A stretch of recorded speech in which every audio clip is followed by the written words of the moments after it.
masyarakat kita, pemimpin kita, dan mudah-mudahan Allah Subhanahu wa taala terus membimbing kita kepada jalan yang memasukkan kita kepada surga dan menjauhkan kita dari nerakanya.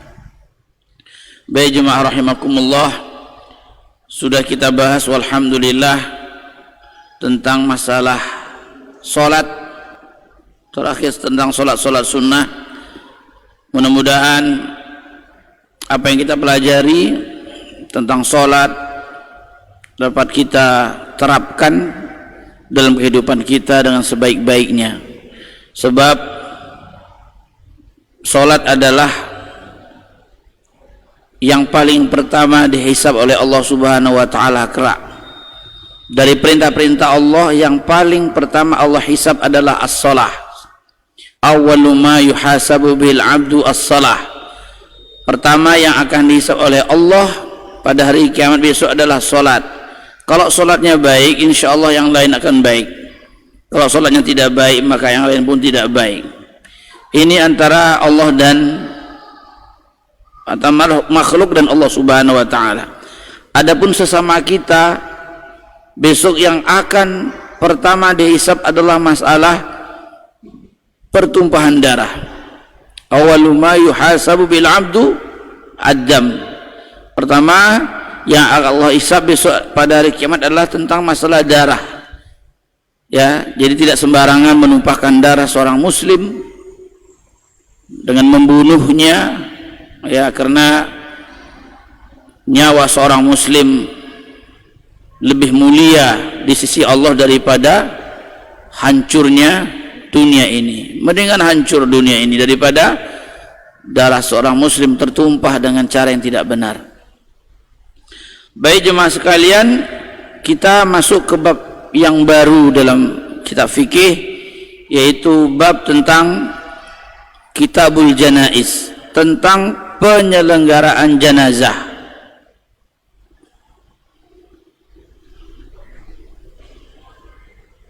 Jemaah rahimakumullah, bahwasannya Islam ini adalah agama yang sangat universal. Dia mengatur segalanya. Bahkan dari kita lahir sudah ada aturan-aturan, anjuran-anjuran yang dianjurkan untuk melakukannya. Di antaranya adalah ketika kita lahir seorang anak, maka diakikahkan, ya, terus dididik dan sebagainya, sampai pun dia dalam ketika dia mati, sebelum mati dan ketika mati pun semuanya sudah diatur oleh agama ini. Dan agama ini sangat menakjubkan sekali tentang perkara dalam agama ini. Semua diatur, tidak ada yang tidak, karena semua akan membawa kemaslahatan. Pernah satu hadis yang pernah kita sampaikan tentang pengakuan orang Yahudi kepada para sahabat Nabi SAW. Dia mengatakan, "Allamakum nabiyukum kulla syai'in hatta al-khira'ah." Nabi kalian mengajarkan segala sesuatunya kepada kalian sampai pun buang hajat. Ini pengakuan seorang Yahudi kepada para sahabat Nabi, bahwa Nabi kita SAW mengajarkan segala sesuatunya sampai pun buang hajat, buang kotoran, BAB diajarkan oleh Nabi. Lalu dijawab oleh para sahabat, ajal, ya, bahwasanya Nabi kami mengajarkan sesuatunya sampai pun buang hajat. Maka sangat sempurna sekali agama ini. Maka ketika agama ini telah sempurna, maka jadikanlah Nabi Muhammad SAW sebagai qudwah, contoh, tauladan bagi kita dalam mengaplikasikan ibadah itu. Ya, yang pernah kita sampaikan bahwa hikmah dari diutusnya Rasul oleh Allah kepada manusia dari bangsa manusia, bukan dari bangsa malaikat, bukan dari bangsa jin, dari bangsa manusia. Untuk apa? Hikmahnya adalah agar kita bisa mencontohnya, bisa mengikutinya, dan bisa menjadikan Nabi Muhammad menjadi qudwah bagi kita. Kita bisa melihat Kalau Rasul itu dari bangsa malaikat, gak bisa kita mengikuti, tidak terlihat, ya. Maka Rasul dari bangsa manusia agar kita bisa mengikutinya. Maka Allah mengatakan, laqad kana lakum fi Rasulillah uswatun hasanah. Sungguh telah ada bagi kalian pada diri Rasulullah uswatun hasanah, suri tauladan yang baik. Maka dalam hal ini Allah perintahkan kepada kita agar kita menjadikan Rasulullah sebagai suri tauladan, contoh, dan yang paling penting adalah bagaimana mengaplikasikan ibadah kepada Allah Subhanahu wa taala. Maka orang-orang yang melakukan pendekatan diri kepada Allah, orang-orang yang melakukan penghambaan diri kepada Allah Subhanahu wa taala, tidak mengikuti jalan yang dibawa oleh Rasul, maka sesat. Tidak bisa tidak. Coba-coba cari pendekatan diri kepada Allah, ingin dekat kepada Allah tidak dengan cara yang dibawa oleh Rasul, maka sesat. Dan itu gak bisa ditawar-tawar.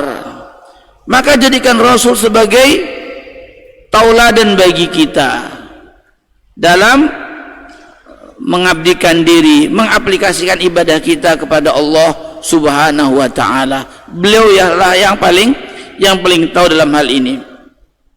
Baik jemaah rahimakumullah, tentu sebelum sakit biasanya sebelum wafat orang itu mungkin rata-rata sakit lah. Kalau ditabrak ya mungkin sakit, kalau tidak mati langsung.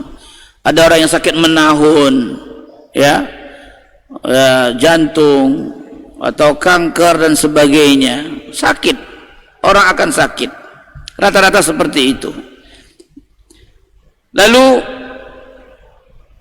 hal-hal di sini sebutkan hal-hal yang harus dikerjakan oleh orang yang sakit. Pertama, orang yang sakit itu harus rela terhadap takdir dari Allah Subhanahu wa taala yang Allah putuskan atas dirinya, dan hendaklah dia bersabar dan selalu berprasangka baik kepada Allah Subhanahu wa taala. Jangan mengatakan, wah mengapa saya banyak ibadah lalu sakit, itu orang soleh kok sakit dia, ya. Tapi sesungguhnya kalau dia bersabar, maka sakit yang ia alami dan ia tanggung dengan kesabaran sebagai penghapus dari dosa-dosanya. Maka seorang hamba harus pasrah, inilah takdir yang harus ia jalani, dan berharaplah pahala dari Allah Subhanahu wa taala, dan tetap berprasangka baik kepada Allah. Yang kedua, orang yang sakit diperintahkan dan dianjurkan untuk berobat. Tidak boleh pasrah, kalau mati matilah, kalau sembuh sembuhlah. Tidak, diperintahkan untuk berobat, dan dilarang berobat dengan mempergunakan media-media yang haram atau obat-obatan yang haram, ya, sebab hal itu dapat merusak akidahnya. Seperti dia datang kepada tukang sihir, dukun, menanyakan tentang perihal penyakitnya, maka ini adalah hal yang dilarang. Atau berobat dengan hal-hal yang zatnya haram, seperti mungkin berobat dengan ular haram, ya. Ada orang yang berkudis tak sembuh lalu minum makan darah ular atau daging ular. Ada mungkin bisa saja sembuh kering, tapi tetap diharamkan berobat dengan yang sesuatu yang haram. Oleh sebab itu dari Abu Hurairah radhiyallahu anhu bahwa Rasulullah SAW bersabda, "Ma anzalallahu da'an illa anzalalahu shifaan." Tidaklah Allah menurunkan penyakit kecuali Allah juga menurunkan obatnya. Dalam hadis yang lain, "Innallaha khalaqad da' wa dawa'a fatadawau wa la tatadawau bil haram." Sesungguhnya Allah lah yang menciptakan penyakit, Allah juga yang menciptakan obatnya. Maka berobatlah kalian, kata Nabi SAW, dan jangan kalian berobat dengan sesuatu yang haram. Baik. Yang ketiga, orang yang sakit, apabila sakitnya bertambah parah, maka tidak boleh baginya untuk mengharap kematian. Tidak boleh. Sampai kita dengar ada orang yang sudah sakit menahun, lalu dia bunuh diri, nggak sanggup merasakan. Maka dilarang orang yang sakit apabila bertambah parah penyakitnya, jangan dia berharap untuk mati. Dalam sabdanya Rasulullah SAW menegaskan, la yatamannayanna ahadukumul mauta.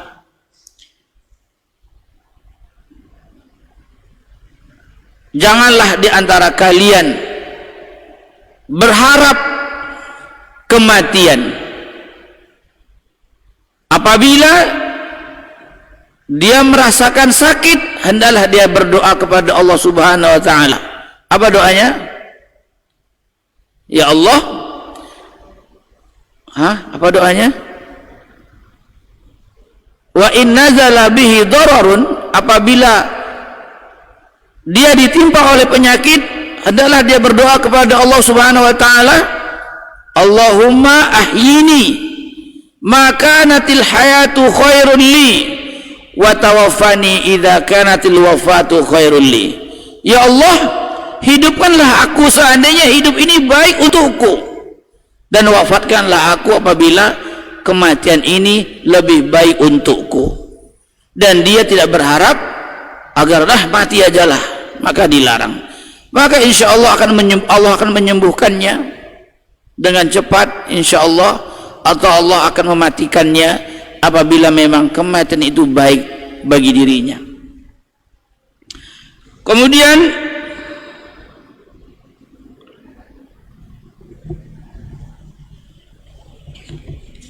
orang yang sakit, hendaklah dia berada di antara rasa takut dan berharap kepada Allah Subhanahu wa taala.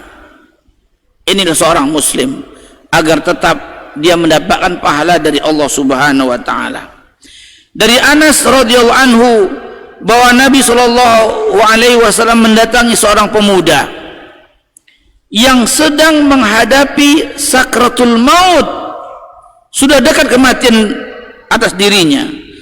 Lalu Nabi sallallahu alaihi wasallam bersabda, kaifa tajidu nafsak, bagaimana engkau mendapati dirimu? Pemuda ini mengatakan, wahai Rasulullah, demi Allah, aku hanya berharap kepada Allah Subhanahu wa taala dan aku takut akan dosa-dosaku. Dia berharap, seorang hamba harus berharap agar Allah mengampuni, merahmatinya, mengampuni dosa-dosanya.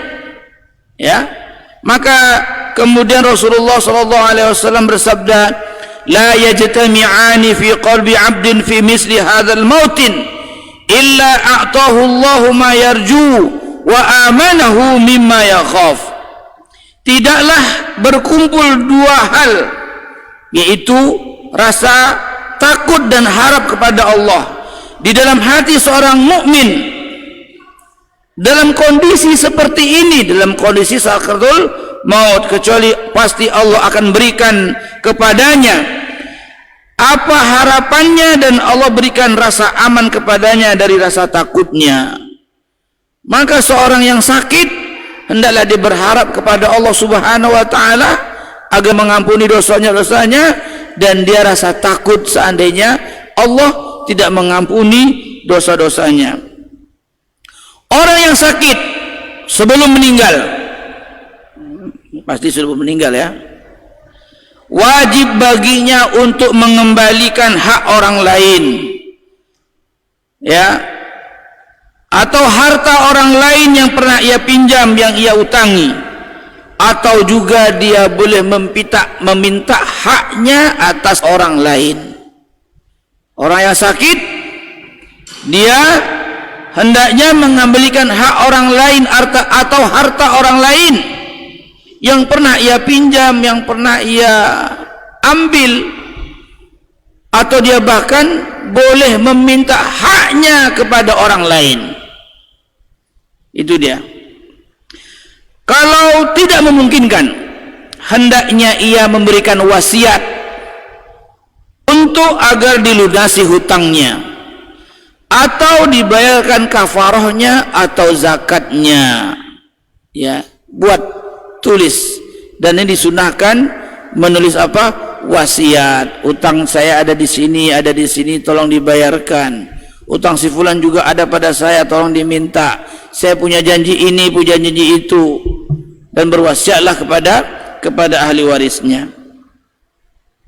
Termasuk di sini yang kita sebutkan tadi adalah hendaknya segera ia berwasiat sebelum datang kematian.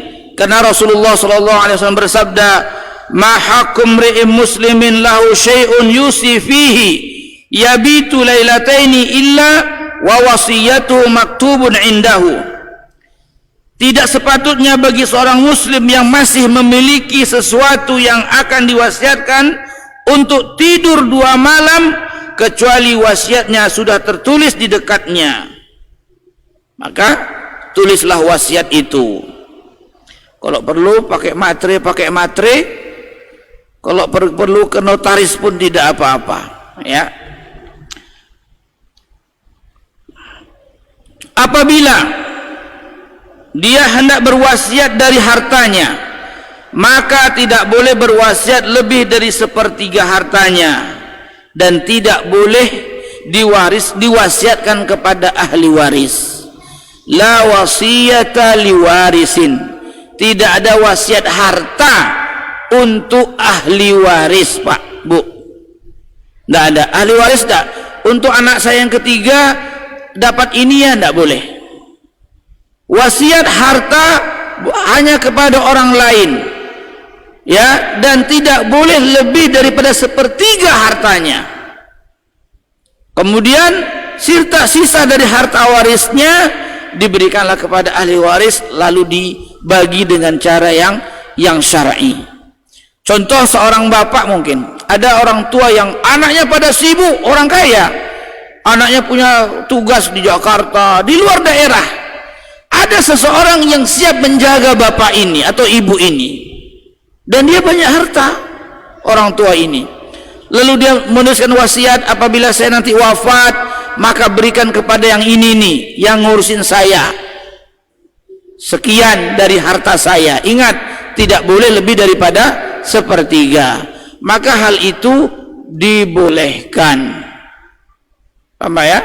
Ya. Adapun kepada ahli waris, maka tidak boleh ada wasiat untuk ahli waris, wasiat tentang hartanya.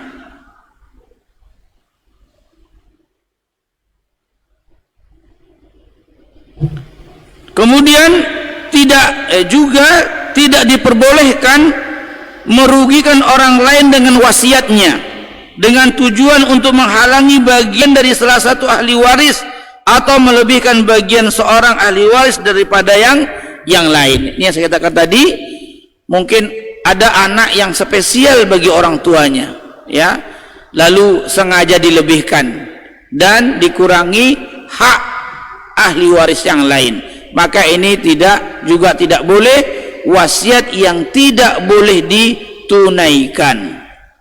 Di antaranya lagi ada kasus seperti orang tua mengatakan, hartaku yang di sana itu silahkan dibagi-bagi, tapi rumah ini, contoh ya, rumah ini untuk anak yang paling kecil, ini tidak boleh. Lalu dibuat syarat juga, dan rumah ini jangan dijual, tidak boleh diapa-apakan, hanya untuk tempat tinggal anak yang paling kecil, hak dia untuk memilikinya.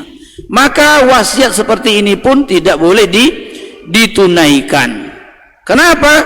Akan merugikan dan menghalangi hak ahli waris yang lain. Dan sebenarnya kalau dia memang memberi, berilah, tapi dengan cara yang adil. Maka Nabi mengatakan, i'dilu baina abnaikum, berlaku adillah kalian kepada anak-anak kalian. Ya, maka kalau sebelum dia meninggal kau berilah, tapi dengan cara yang adil. Jangan yang ini perusahaan yang besar, yang maju, yang ini nggak dikasih atau sedikit, maka itu tidak boleh. Harus dengan cara yang adil dalam memberi. Ingat, ini bukan warisan. Warisan dibagi ketika yang punya harta sudah meninggal. Ya, yang punya harta sudah meninggal, maka disebut dengan apa?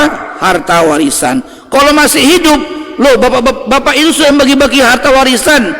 Bukan harta warisan, dia itu memberi harta dia. Memberi harta namanya, membagi-bagi, menghibahkan, menghadiahkan, karena dia masih hidup. Maka kalau dia membagi-bagi harta kepada anak-anaknya dengan yang adil, silahkan dengan cara yang adil. Nah, ketika sudah meninggal baru disebut harta waris yang harus dibagi kepada ahli waris yang berhak menerimanya.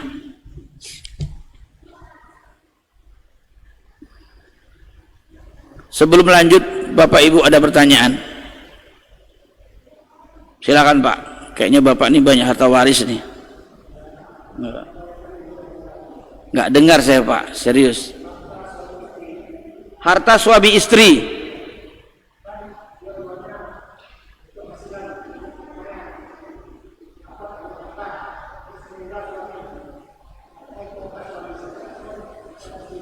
Dalam Islam sebenarnya dari awal itu harta istri dan suami harus dipisah Pak. Itu asal hukum. Harta istri dan suami harus dipisah sebenarnya. Inilah hartaku, ini hartamu. Jadi rumah ini bagaimana? Yang wajib memberikan tempat tinggal itu siapa? Suami. Maka suami dia harus untuk membangun. Wah, kan nggak cukup, kan sama-sama tinggal di situ. Ya iya, Anda kan pakai istri Anda, maka kasihlah tempat tidur dia di rumah di situ, kan gitu bahasanya. Ya, oke. Sekarang sudah terjadi, bagaimana? Diperkirakan berapa? Kau harus dijual, ya, kau harus dijual ini rumah. Di situ ada harta istri, ada harta suami. Ya, kalau meninggal suaminya, berarti dia harus membagi. Ini ada harta suami juga berarti. Nggak boleh. Oh, berarti harta istri jadi istri semua. Enggak. Karena ada harta suami. Nah, harta suami maka dijadikan ahli waris lah. Diperkirakan berapa lah dulu. Makanya jadi repot. Kalau kita ngikut Islam dari awal dijelaskan harta suami terpisah dengan harta istri. Kalau meninggal nggak repot kayak gini. Kalau sudah terjadi Ustadz, ya udah. Yang pernah dengar nggak ada lagi. Besok dipisah hartanya. Hitung-hitung dari sekarang. Dulu apa dibeli semen sekian lah gitu. Jadi kalau meninggal suaminya, ya maka pasti ada harta warisan dari suami. Dibagi kepada hak yang menerimanya. Sebab bisa Pak, kalau nggak punya anak ini, pasangan ini, ingat orang tua dari si mayit dapat, saudara si mayit pun dapat, istri juga dapat bahagian. Nah ini dia, kecuali kalau punya anak dia. Kalau punya anak laki-laki, maka anak laki-laki ini menghalangi seluruh ahli waris. Ya, bukan menghalangi semuanya. Yang dapat adalah ashabul furud saja. Orang tua si mayit, istri si mayit. Sisa hartanya untuk anak laki-laki. Ya, nah itu. Satu saat kita akan bahas nanti tentang masalah faraid. Jangan ditanya dulu berapa bagian saya, berapa bagian ini, enggak. Nanti dulu. Itu supaya untuk keterangan saja Pak ya. Allah Ta'ala alam. Ada pertanyaan lagi Pak?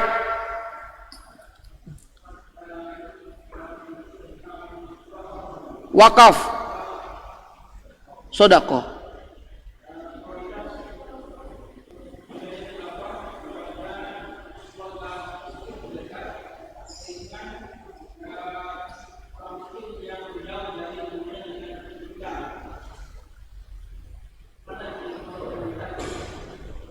Oh, memberikan sedekah kepada orang miskin yang dekat atau yang jauh yang kita prioritaskan. adab keluarga. Baik. Ya. Yang prioritas adalah yang ada hubungannya dengan kaitan keluarga. Wa atidzal qurba haqqahu. Ya kan? Wal miskina wa banasabil. Berilah kerabat dekat itu haknya. Baru orang-orang yang miskin. Seandainya setiap orang Bapak Ibu sekalian peduli dengan keluarga dekatnya, aman nggak kira-kira? Aman, tapi kadang-kadang nggak peduli dia. Makanya yang paling kita utamakan adalah apa? Kerabat kita, kerabat yang miskin walaupun dia jauh, transfer. Ya, kalau ada lebih baru yang ini, yang terdekat. Sebab Allah mengatakan wa atidzal qurba haqqahu. Berilah kurba itu kerabat dekat, haqqahu, haknya. Dia punya hak juga dari kita untuk agar kita bantu dia. Baik Pak, Allah taala alam.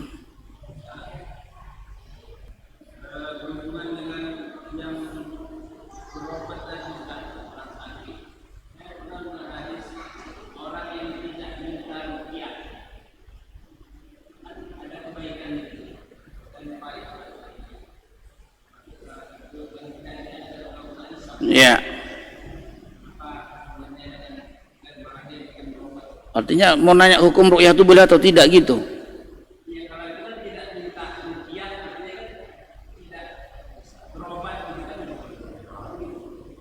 Ya, gini saya terangkan. Nabi mengatakan ada 70.000 orang yang masuk surga tanpa hisab. 70.000 Pak.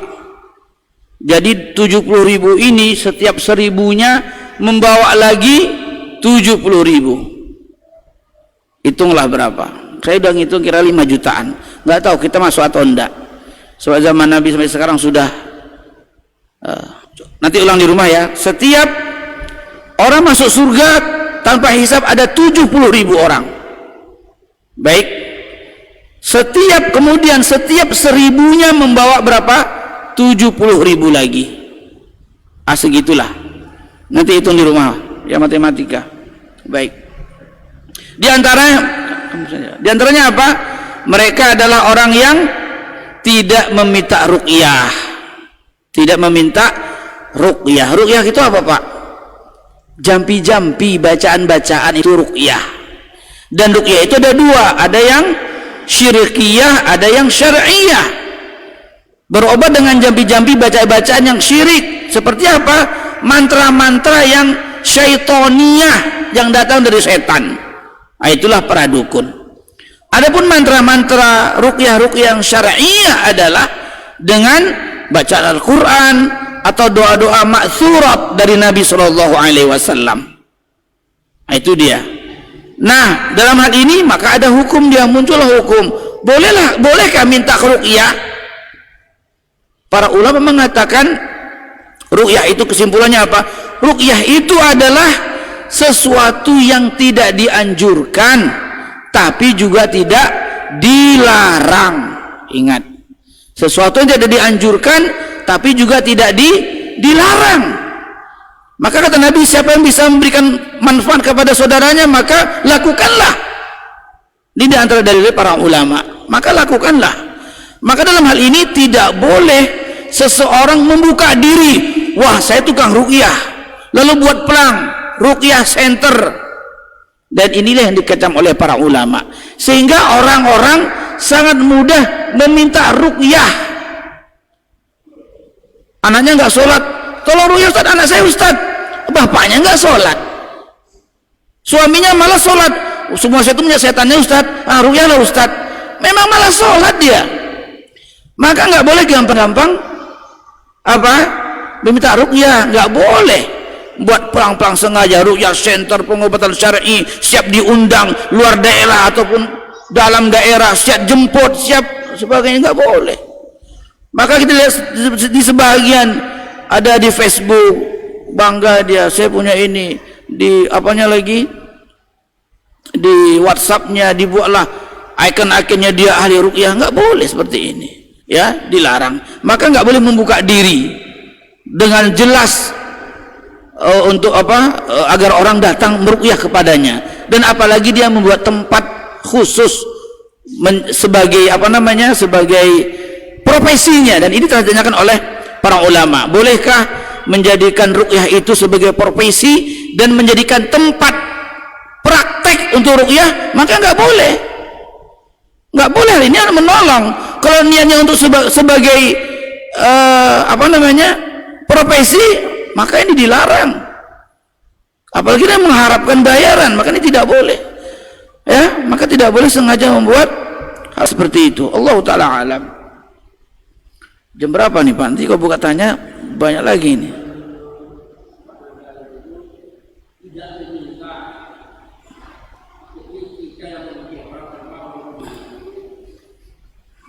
Ya nggak minta, nggak usah minta. Kalau nggak mau nggak usah diminta. Tapi minta ruqyah boleh. Minta ruqyah boleh Pak. Bukan berarti kalau saya minta ruqyah saya nggak masuk surga. Masuk surga tapi dihisab. Apakah orang dihisab itu tidak pasti dia masuk surga? Belum tentu juga. Dia dihisab, dia bisa masuk surga kalau selamat dari hisabannya. Gitu. Bukan berarti tidak boleh. Minta ruqyah boleh tapi tidak dianjurkan.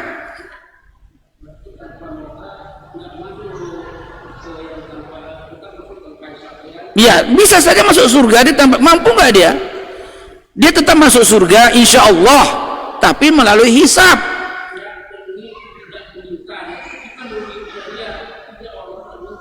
Ya nggak apa-apa kalau dia ada orang yang suka rela sini saya ruqyah, nggak apa-apa.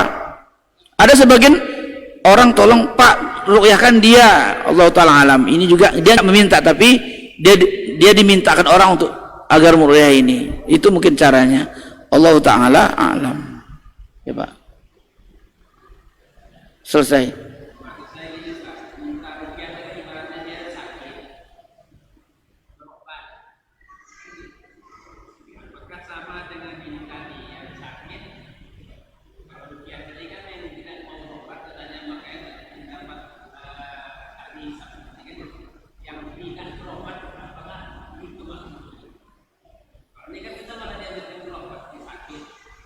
Ya berobat itu bisa dengan cara diruqyah, gitu maksudnya. Bisa. Dia maksudnya nggak berobat dengan medis. Apakah sama itu maksudnya tadi itu ruqyah berobat? Kan dia merasa sakit, dia ruqyah atau minta ruqyah. Sementara malah yang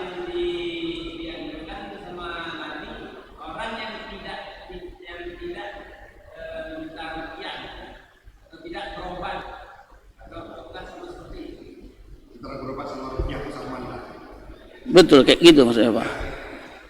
Ini bahasanya asywa'iyan, kalau dalam bahasa Arab agak repot bahasanya. Atau saya Pak. Ulang antara apa Pak? Antara ruqyah terus menyampaikan tadi dianjurkan berobat kan gitu.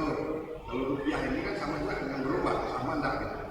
Ruqyah dengan berobat. Iya sama. Betul kayak gitu maksud Bapak tuh. Iya juga. Ruqyah berobat enggak? Cara berobat juga. Bahkan lebih berpotensi kita yang meruqyah kita sendiri, diri sendiri kita yang meruqyah. Ya, boleh. Nabi kan ajarkan, do yadaka 'ala alladhi ta'allama fi jasadika. Letak tanganmu di atas tubuh yang merasa sakit di situ. Letak. Di mana ya sakit? Kan ruqyah, lu bacalah bismillah bismillah a'udzubillahi wa qudratihi min syarri ma ajidu wa uhadir. Kan ruqyah itu kan? Kan baca-bacaan, jambi-jambi yang syar'i. Nah, itu dia. Jadi tidak harus ke dokter, tidak harus, tapi diperintahkan kalau dia sakitnya yang memang hassas yang bisa dirasakan ke dokter, jangan ke dukun. Ada orang patah, dukun tuh nggak megang pun bisa kakinya jalan, kan dukun namanya itu. Nggak usah berobat ke situ. Betul Pak, kayak gitu nggak pernah? Nanti salah pula. Rahasia nanti Pak, kita dua aja pojok nanti. Saya nggak juga pertanyaan lagi, jam berapa nih? Baik, kemudian Bapak Ibu sekalian, hal-hal yang disunahkan bagi orang yang hadir ketika seseorang menghadapi kematian atau sakratul maut. Ya, pertama mentalkinkan atau menuntun bagi orang yang sakarat, yaitu bacaan la ilaha illallah. Nabi mengatakan laqinu mautakum bila ilaha illallah. Talkinkanlah, ajarkan, tuntun bacaan kepada orang yang mau mati di antara kalian dengan kalimat la ilaha illallah. Ini sakarat Pak ya, sudah satu-satu napasnya, tapi kok masih ngomong dia, yang talkinkan la ilaha. Oh, ini minta cepat mati namanya ini. Masih lama saya mati, la ilaha illallah ya, jangan. Sabar dulu. Ini adalah ketika sakarat, memang nampak sakarat itu. Nabi mengatakan man kana akhiru kalamihi la ilaha illallah dakhalal jannah. Siapa yang akhir ucapan di masa hidupnya di dunia ucapan la ilaha illallah, maka dia masuk ke dalam surga. Apabila orang itu sudah mengucap la ilaha illallah, ada lagi ucapan yang lain, maka diulangi lagi la ilaha illallah ya. Tidak ada bacaan lain kecuali la ilaha illallah. Bukan dua kalimat syahadat, tidak, tapi la ilaha illallah. Itu hadisnya. Kemudian berdoa untuknya dan tidak berkata kecuali yang baik. Rasulullah SAW bersabda, "Idza hadartumul marido awil maita faqulu khairan fa innal malaikata yu'minuna ala ma taqulun."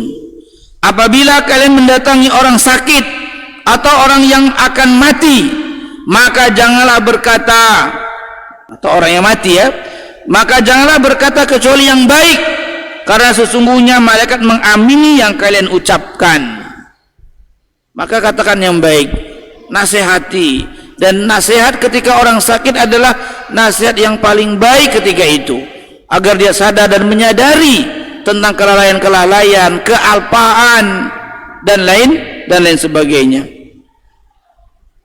Kemudian tidak mengapa bagi seorang muslim untuk mendatangi seorang kafir yang dalam keadaan sakarat maut dan menawarkan kepadanya agama Islam.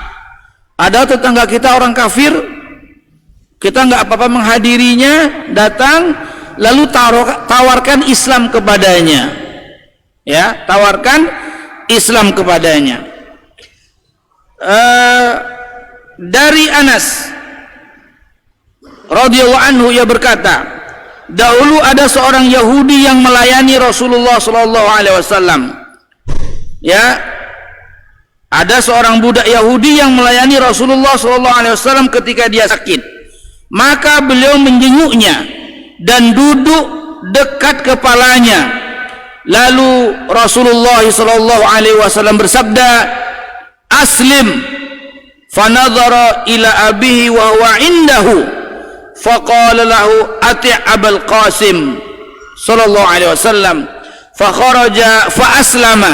Fakharaja Nabi sallallahu alaihi wasallam wa huwa yaqul alhamdulillahilladzi anqadhahu minan nar.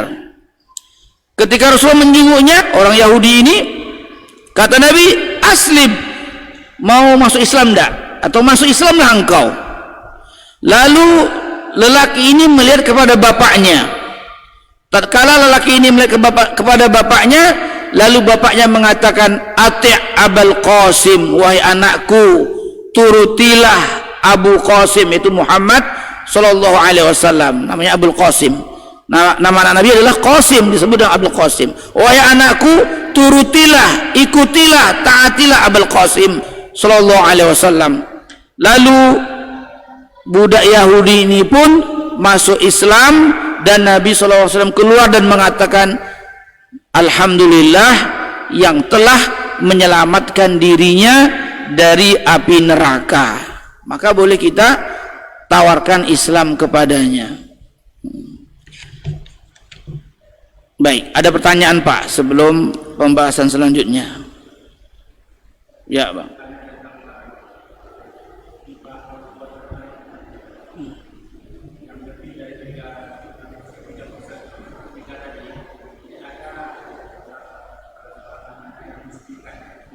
Anak yang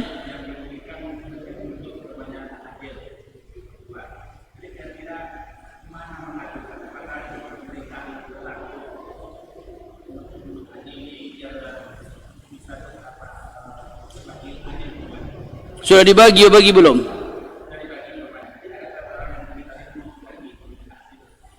Ya silakan. Dalam hal ini mungkin pemerintah yang berhak, tapi pemerintah apakah memang sudah adil atau belum?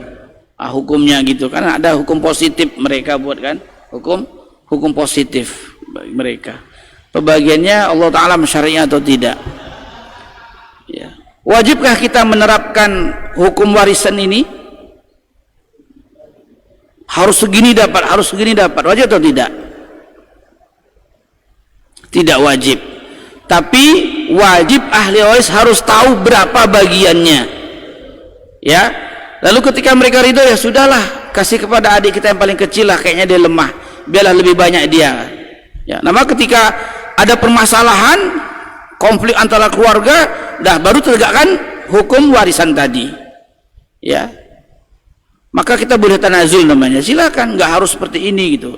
Tapi ketika terjadi cekcok dalam keluarga, baru terapkan hukum faraid tadi. Kalau kita merasa kita sudah cukupnya, adik kita miskin, susah dia, ya mungkin lebih banyak ke dia, nggak apa-apa. Tapi dengan catatan semua ahli waris tahu bagiannya masing-masing menurut syariat. Ya Pak. Boleh, silakan aja mengadu. Tinggal keputusan mereka aja lagi. Kalau ke saya, nggak tahu saya. Nggak bisa saya nggak mau. Apa urusan kamu masuk keluarga kami kan gitu kan? Cuma kan saya nerangkan, beginilah dalam agama. Sini bagiannya inilah. Tinggal lagi keluarga. Sudah banyak alhamdulillah orang-orang yang memang dengan cara syar'i dia. Kita terangkan baik-baik. Justru kalau kita ke pemerintah makin repot urusannya. Janganlah kita ambil hak orang lain. Justru kalau kita ambil nanti nggak ada berkahnya dari apa yang kita usahakan dari harta warisan. Ada beberapa waktu yang lalu seorang dosen punya harta yang banyak, alhamdulillah, meninggal. Baru 5 hari meninggal, bagus ini keluarga dipanggil saya untuk bagaimana cara membagi hartanya. Seperti itu. Sebab memang ada anak yang butuh. Maka salah satu kewajiban kita dalam warisan ini apa? Cepat membagi harta warisan, nggak nunggu lama-lama. Nanti kok meninggal ini, sementara dia sudah mendapatkan, bagaimana? Tambah repot lagi nanti. Bukan nggak bisa dibagi, bisa tambah repot.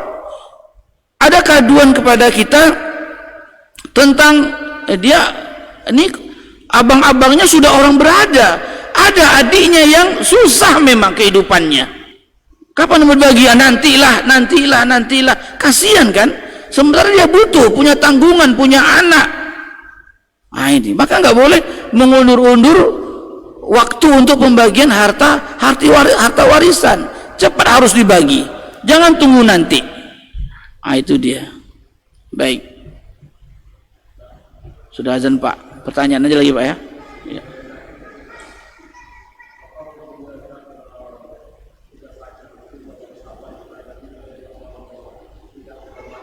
Salah kalau kita sakit bersabar tapi nggak berobat, itu nggak benar. Kita sudah ikhtiar Pak, berobat.